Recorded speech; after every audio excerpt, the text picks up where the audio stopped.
السلام علیکم پاکستان، حمید نقیبی آپ کی خدمت میں حاضر ہے۔ ناظرین، بڑے بڑے عہدے، بڑی بڑی ڈگریاں، طاقتور وزارتیں، لیکن سوال یہ ہے، کیا تعلیم انسان کو بڑا بناتی ہے؟ کیا تعلیم انسان کو انسان بناتی ہے یا صرف عہدے سے انسان بڑا ہوتا ہے؟ آج ہم ایک ایسے واقعے کی بات کریں گے جس نے ثابت کر دیا کہ بھارتی اقتدار کے ایوانوں میں بیٹھے کچھ لوگ آج بھی ذہنی طور پر انتہائی چھوٹے ہیں۔ یہ کہانی ہے ایک باحیا مسلمان خاتون ڈاکٹر کی اور ایک ایسے وزیر کی جس نے طاقت کے نشے میں انسانیت کی حد پار کر دی۔ سوال یہ ہے کہ کیا ایک وزیر اعلیٰ سر عام کسی خاتون کا زبردستی حجاب ہٹا سکتا ہے؟ ہندوستان میں عام مسلمان عورت کس قدر غیر محفوظ ہو چکی ہے؟ کیا یہ محض ایک لمحاتی حرکت تھی یا بھارت میں چھپے ہوئے تعصب کی ایک جھلک؟ کیا واقعی بھارت اقلیتوں کے لیے محفوظ ہے یا یہ سب صرف نعرے ہیں؟ ناظرین، یہ واقعہ پیش آیا بھارت کی ریاست بہار میں، جہاں وزیر اعلیٰ نتیش کمار ایک سرکاری تقریب میں نئے ڈاکٹرز کو اپائنٹمنٹ لیٹرز دے رہے تھے۔ اسی سٹیج پر موجود تھی ایک مسلمان خاتون ڈاکٹر جنہوں نے برسوں کی محنت، قربانی اور جدوجہد کے بعد یہ مقام حاصل کیا۔ وہ خاتون حجاب اور نقاب میں تھیں، جیسا کہ ان کا مذہبی حق ہے، ان کی شناخت ہے، ان کی مرضی ہے، لیکن اسی لمحے ایک ایسا عمل ہوا جس نے پوری دنیا کو ہلا کر رکھ دیا۔ وزیر اعلیٰ نتیش کمار نے سب کے سامنے اس خاتون کا حجاب زبردستی ہٹا دیا، نہ اجازت، نہ احترام اور نہ ہی کوئی شرم و حیا۔ اور بہت حیرت کی بات یہ ہے کہ وزیر اعلیٰ کے ساتھ کھڑے ہوئے دیگر افسران بھی ٹھٹھے مارتے رہے۔ نہ تو کسی نے وزیر کی اس حرکت پر وزیر کو روکا اور نہ ہی کسی نے خاتون ڈاکٹر کی داد رسی کی۔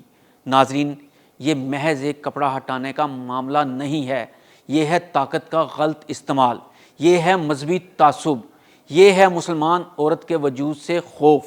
اگر حجاب واقعی کمزوری ہوتا تو طاقتور لوگ اس سے اتنا خوفزدہ کیوں ہوتے؟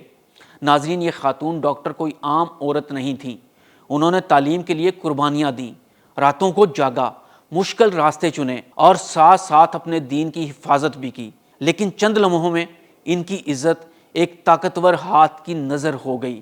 یہ صرف ان کا دکھ نہیں، یہ ہندوستان اور پوری دنیا کی ہر مسلمان بہن کا دکھ ہے۔ ناظرین، بھارت خود کو دنیا کی سب سے بڑی جمہوریت کہتا ہے، سیکولرزم کے دعوے کرتا ہے، لیکن حقیقت یہ ہے کہ جب بات مسلمان عورت کی آتی ہے تو یہی جمہوریت خاموش ہو جاتی ہے، یہی سیکولرزم اندھا ہو جاتا ہے۔ سوچئے ذرا، اگر ایک وزیر اعلیٰ بھری محفل میں ایک مسلمان خاتون کی عزت پامال کر سکتا ہے تو عام سڑکوں پر ہندوستان میں مسلمان عورتوں کے ساتھ کیا کچھ نہیں ہوتا ہوگا۔ یہ واقعہ بھارت کے اندر مسلمانوں کی اصلی حالت کا آئینہ دکھاتا ہے۔ ناظرین، آج ہمیں قائد اعظم محمد علی جناح کا شکر گزار ہونا چاہیے، انہوں نے وقت پر سمجھ لیا تھا کہ مسلمان ہندو اکثریت میں محفوظ نہیں رہ سکتے۔ اگر پاکستان نہ بنتا تو آج ہر مسلمان عورت اسی خوف کے سائے میں جی رہی ہوتی۔ ناظرین، بھارت میں پیش آنے والا یہ واقعہ محض ایک غیر مناسب حرکت نہیں، بلکہ انسانی وقار، مذہبی آزادی اور خواتین کے احترام پر کھلا حملہ ہے، جس کی سخت ترین الفاظ میں مذمت کی گئی ہے۔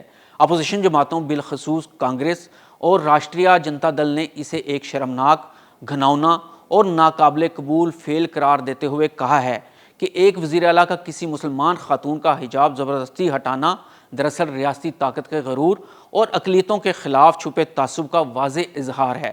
معروف بھارتی شخصیت زائرہ وسیم سمیت متعدد سماجی انسانی حقوق سے وابستہ حلقوں نے اس عمل کو عورت کی عزت پامال کرنے کے مترادف قرار دیا اور بلا شرط معافی کا مطالبہ کیا ہے۔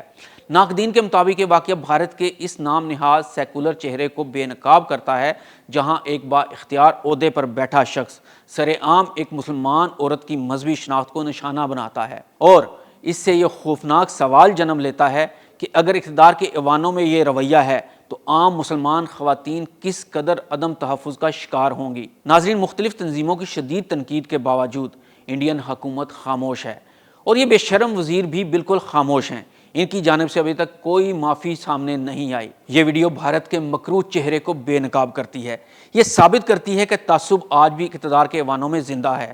حجاب کمزوری نہیں، یہ طاقت ہے، یہ عزت ہے، یہ شناخت ہے، اور جو اسے زبردستی اتارے وہ تعلیم یافتہ نہیں، وہ مہذب نہیں، وہ صرف ایک عہدے پر بیٹھا ہوا جاہل تعصب پسند انسان ہے۔